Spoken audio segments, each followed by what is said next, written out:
साथियों नमस्कार। सेल्स गुरुकुल में आपका स्वागत है। साथियों आज हमारा जो वीडियो का टॉपिक है वो ये है कि जो व्यापारी नई कंपनी का डिस्ट्रीब्यूशन स्टार्ट करना चाहते हैं उनको किन किन तरह की कंपनियों में एडवांस पेमेंट देने से बचना चाहिए, और हम आपको ऐसी कंपनी से बचने के टिप्स भी बताएंगे। तो आइए साथियों शुरू करते हैं आज का वीडियो।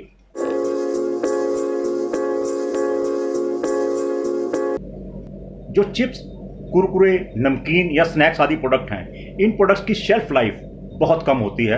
नॉर्मली इन प्रोडक्ट की शेल्फ लाइफ 3 से लेकर 4 महीने तक होती है। अब मान लो अगर किसी व्यापारी ने ऐसी चिप्स, कुरकुरे, नमकीन या स्नैक्स बनाने वाली कंपनी का काम ले लिया जो कि लोकल कंपनी है, और उन व्यापारी भाइयों ने उस लोकल नमकीन, कुरकुरा बनाने वाली कंपनी को पेमेंट एडवांस कर दी।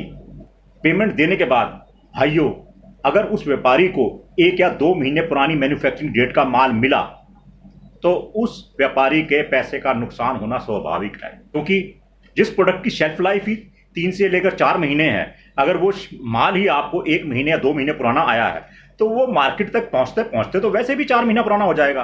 और आज की डेट में कस्टमर बहुत सियाना है, कस्टमर बहुत समझदार है, व्यापारी भी बहुत समझदार है। जो समझदार रिटेलर होते हैं, जो समझदार होलसेलर होते हैं, वो किसी भी प्रोडक्ट का माल उतरवाने से पहले उसकी मैन्युफैक्चरिंग डेट जरूर चेक करते हैं। और जहां किसी प्रोडक्ट की एक्सपायरी में सिर्फ 2 या 1 महीना रह जाए तो वो व्यापारी ऐसे प्रोडक्ट को बेचने से कतराते हैं। और ऐसे में वो व्यापारी जिसने कि ऐसी नमकीन स्नैक्स कंपनी का काम शुरू किया है उसको घाटा होना स्वाभाविक है। तो मेरी सभी व्यापारी बंधुओं से या जो भी व्यापार शुरू करना चाहते हैं डिस्ट्रीब्यूशन लाइन में, उनसे विनती है कि वो देसी नमकीन, कुरकुरे, चिप्स, स्नैक्स बनाने वाली कंपनी का माल मंगाने से पहले एडवांस ना भेजें। तो ये तो हो गया नंबर 1 तरह की कंपनियां कि जो कि चिप्स, कुरकुरे या नमकीन बनाती हैं। अब दूसरी तरह की कंपनियां जिनमें व्यापारी को एडवांस पेमेंट नहीं देनी चाहिए वो हैं जो चाय पत्ती या डिटर्जेंट पाउडर बनाती हैं। देखियो साथियों, अगर आप चाय पत्ती और डिटर्जेंट प्रोडक्ट का व्यापार एडवांस पे शुरू करते हैं तो इसमें भी आपका पैसा डूबने की संभावना ज्यादा है, क्योंकि नए व्यापारी को यह मालूम नहीं होता कि चाय पत्ती और डिटर्जेंट का काम मार्केट में उधार पे होता है। मार्केट में डिटर्जेंट बेचने जाओ या चाय पत्ती बेचने जाओ तो उसमें दुकानदार को अमूमन 30 से 35 दिन का उधार वो मांगता है। अब व्यापारी जो एडवांस पे चाय पत्ती या डिटर्जेंट पाउडर मंगाएगा और वो उस माल को मार्केट में 30 या 35 दिन के उधार पर बेचेगा, तो बताइए व्यापारी पैसा कंपनी से माल मंगाने में लगाए या मार्केट में उधार फंसाने में लगाए। और इधर व्यापारी एडवांस में माल मंगा रहा है, उधर उधार पर माल दे रहा है, तो इसमें व्यापारी का पैसा 2 जगह फंसता है और इसमें व्यापारी को इस तरह के व्यवसाय में लाभ होने की संभावना बहुत कम होती है।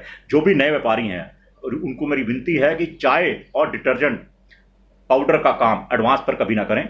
अगर ज़्यादा है, कंपनी अगर ज़्यादा प्रेशराइज करती है तो आप ऑर्डर की कुछ पेमेंट एडवांस कर दें और बाकी माल उधार पर मंगाएं। अगर कंपनी को माल बेचना होगा तो आपको देंगे। तो ये तो साथियों हो गई दूसरी तरह की कंपनियां जो चाय पत्ती और डिटर्जेंट पाउडर बनाती हैं। अब हम आते हैं तीसरी तरह की कंपनियों पर। अब ये तीसरी तरह की कंपनी हो सकती है वो कोई भी उत्पाद बनाती है। ऐसी कंपनियों की खासियत होती है, कंपनियां पूरे इंडिया लेवल पर अपना सेल्स स्टाफ ढूंढ रही होती हैं और डिस्ट्रीब्यूटर ढूंढ रही होती है। सोशल मीडिया पर अमूमन ऐसे पोस्ट की कोई कमी नहीं है जिसमें बहुत सारी कंपनियां अलग अलग जो प्रोडक्ट बना रही हैं और सारे इंडिया में विभिन्न हेडक्वार्टर्स में या किसी स्टेट के सारे हेडक्वार्टर्स में उनको सेल्स स्टाफ चाहिए और डिस्ट्रीब्यूटर चाहिए। अब साथियों जो कंपनी अपने डिस्ट्रीब्यूटर ढूंढ रही है और सेल्स स्टाफ ढूंढ रही है, ऐसी कंपनी का माल एडवांस पर तो क्या उधार पर भी मंगाने से कतराएं, बचें। अगर आपने मोटे मार्जिन के लालच में ऐसी कंपनी का माल मंगा लिया जो डिस्ट्रीब्यूटर स्टाफ ढूंढ रही है तो वो माल आपके पास फंस जाएगा। आखिर उस नए माल को बेचने कौन जाएगा? कंपनी का स्टाफ तो है नहीं।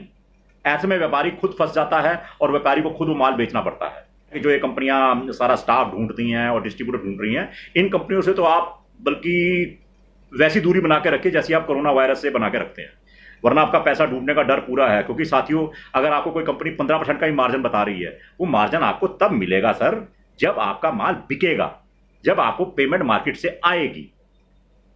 तो प्लीज लालच में ना फंसें और मेरी विनती है कि कभी भी एक मुश्त मोटी रकम किसी भी कंपनी को एडवांस में ना दें।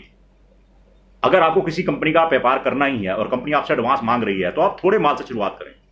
कंपनी बोलेगी जी थोड़ा माल का लॉट हमारा आता नहीं है, तो उनको बोल दीजिए भाई आप मेरा मार्जिन कम कर दीजिए। क्योंकि जब आप छोटे लॉट का 25-30 हज़ार का माल मंगाएंगे तो उसमें आपको पता लग जाएगा मार्केट में काम करते हुए कि माल बिकता है नहीं बिकता, कभी कंपनी का हेड ऑफिस कैसा है, कंपनी का स्टाफ कैसा है। आपको 20-25 हज़ार की इन्वेस्टमेंट करके ही तजुर्बा हो जाता है। तो ऐसे में अगर मान लो खुदा ना खास्ता आपका कोई नुकसान हो भी गया, तो आपकी जो नुकसान होगा बहुत छोटा होगा, 20-25 हज़ार का, बनिस्बत लाख, 1.5 लाख या 2 लाख का। तो आप छोटी पूंजी से शुरू करें बिजनेस, और जैसे जैसे आपको बिजनेस समझ में आता जाए, कंपनी समझ में आती जाए, प्रोडक्ट समझ में आते जाए, प्रोडक्ट की डिमांड समझ में आते जाए, तो उस हिसाब से आप कंपनी में अपनी इन्वेस्टमेंट बढ़ाते रहिए। तो साथियों, अगर आपको हमारा वीडियो पसंद आया हो तो please please like our video and subscribe to our YouTube channel Sales Gurukul. और साथियों, अगर आपके भी कोई व्यापार से संबंधित या अपने कैरियर से संबंधित सवाल हैं तो कृपया अपने कमेंट्स में जरूर लिखें। All the best, happy selling, happy profit earning.